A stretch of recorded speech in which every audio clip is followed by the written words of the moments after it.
Si vous ne le faites pas, rien ne sera possible. Si vous essayez, au moins vous aurez un espoir.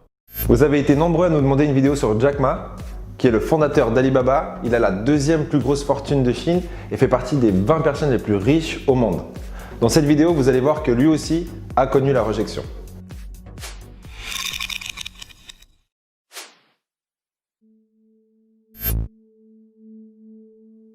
Commençons par où vous en êtes aujourd'hui.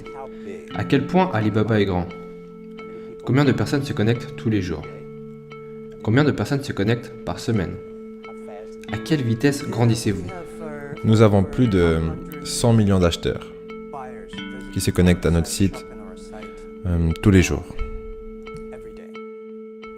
Et nous avons créé 14 millions d'emplois en Chine, directement et indirectement. Et nous sommes passés de 18 personnes à 30 000 personnes.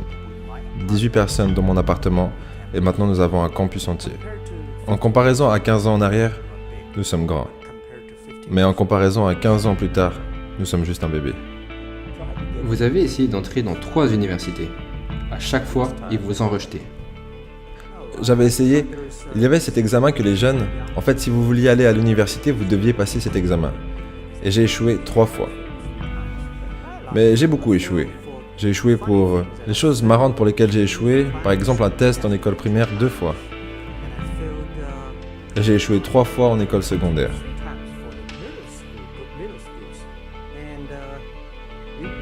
Vous ne pourriez même pas y croire. À Hangzhou, dans ma ville, il n'y avait qu'une seule école secondaire, qui ne durait qu'une année. Donc on n'avait qu'une seule chance de passer de l'école primaire à l'école secondaire. Et du coup, aucune école secondaire voulait nous accepter parce qu'on était trop mauvais.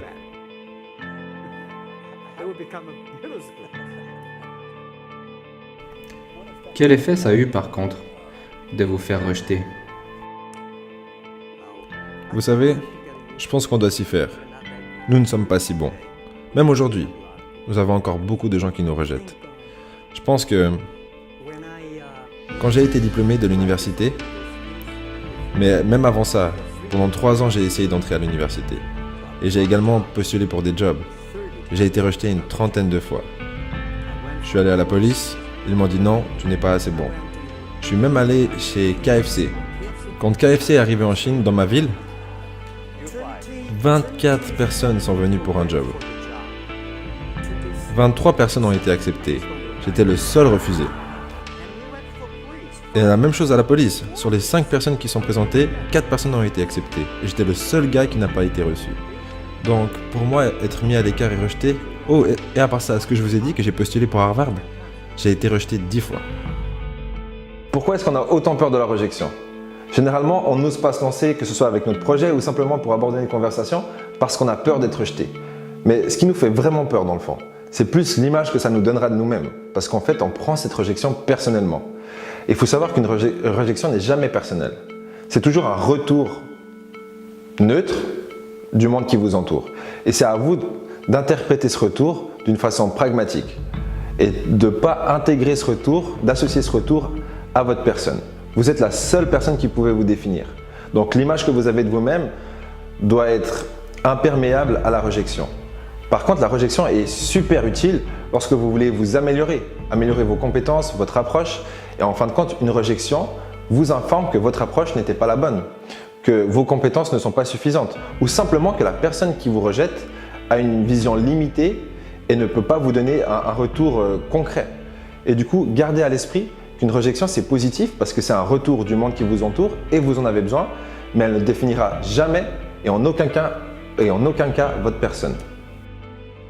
Mon ami avait ouvert un petit business qui était environ 10% plus grand que cette pièce. Et il y avait beaucoup d'ordinateurs. Et il m'a dit, ça c'est Internet. Et je lui ai demandé, c'est quoi Internet? Puis il m'a dit, cherche ce que tu veux. À cette époque, ils utilisaient le navigateur Mosaïque, c'était très lent. Et j'ai dit, je ne préfère pas l'utiliser, car les ordinateurs étaient tellement chers en Chine que si je le foutais en l'air, je n'aurais pas pu rembourser. Et il m'a dit, fais juste une recherche. Donc j'ai fait une recherche avec le mot bière. Je sais pas pourquoi, sûrement parce que c'était facile à écrire. Et j'ai vu des bières allemandes, des bières américaines, des bières japonaises, mais il n'y avait pas de bière chinoise. Et je me suis dit, ok, rajoute le mot Chine. Zéro résultat, rien. 1995, et aucune information concernant la Chine. Donc j'en parle à mon ami et je lui dis, pourquoi pas créer quelque chose concernant la Chine? Et donc on a créé une petite page toute dégueu, qui s'appelait China. Oh, c'était une sorte de traduction et du coup, on était listé publiquement. Et là, on a été choqués. On avait lancé le site à 9h40 le matin. Et à 12h30, je reçois un appel de mon ami. Et il me dit, Jack, tu as reçu 5 emails. Et je lui dis, c'est quoi un email? Mais vraiment, c'était le truc. Les gens étaient tellement enthousiastes. Ils me demandaient, mais où es-tu? C'est la première fois que je vois un site chinois comme ça. Est-ce qu'on pourrait faire quelque chose ensemble? Et là, je me suis dit, c'est quelque chose d'intéressant. On devrait le faire. Vous êtes nombreux à me demander quelle est la bonne idée business. Et là, on vient de voir l'idée business de Jack Ma.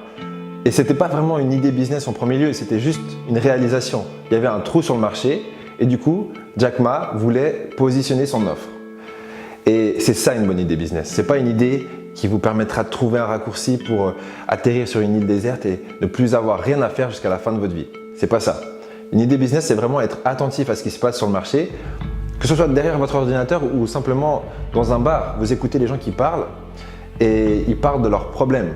Et si vous pouvez apporter une solution à ce problème, eh ben vous avez une idée business.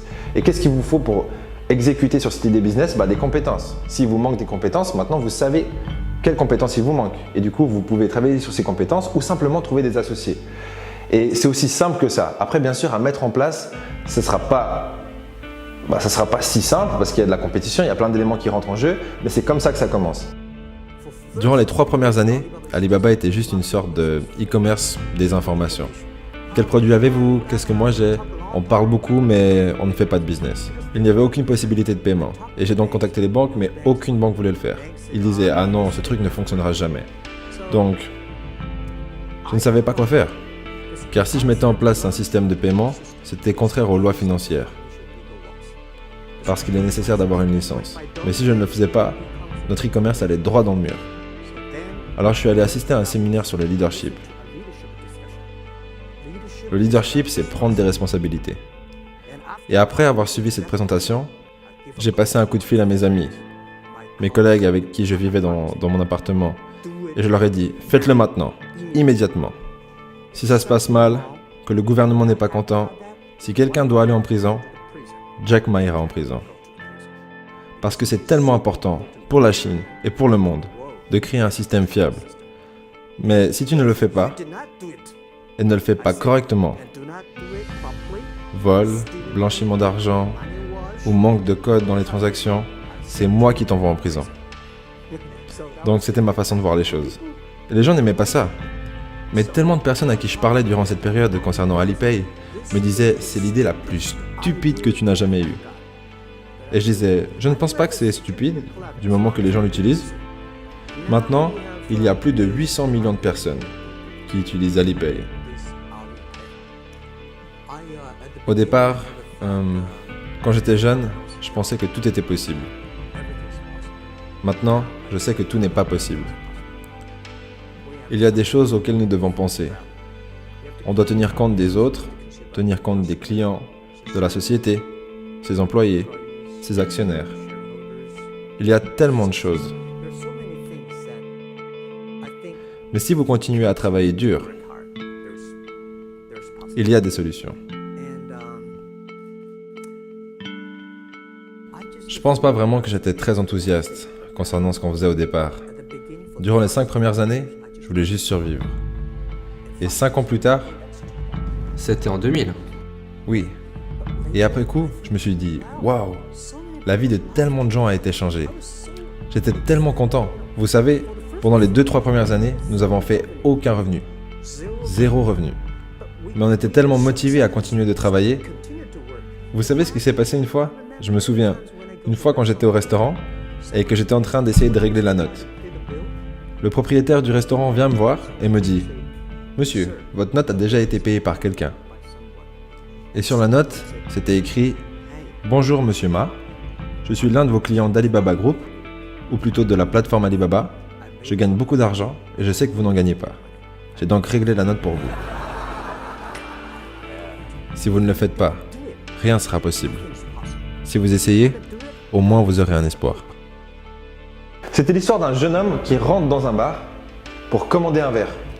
Du coup, il rentre dans le bar, il commande un verre, et à sa droite, il y a un groupe de personnes. Et dans le groupe de personnes, il entend un mec qui dit « Ah merde mec, j'ai le cul qui gratte ». Et c'est comme ça que l'idée du gratte-cul est apparue. Le gratte-cul. Qui a été recommercialisé en tant que fourchette. Donc de nos jours, on mange avec ça. Enfin bref, ok, oui, je sais. La blague était pourrie, mais j'espère qu'elle vous aidera à mémoriser ce concept de problème-solution. La solution est un business en soi. Et du coup, être attentif à ce qui se passe sur le marché, c'est la règle numéro 1. La règle numéro 2, c'est d'être prêt à affronter les rejections.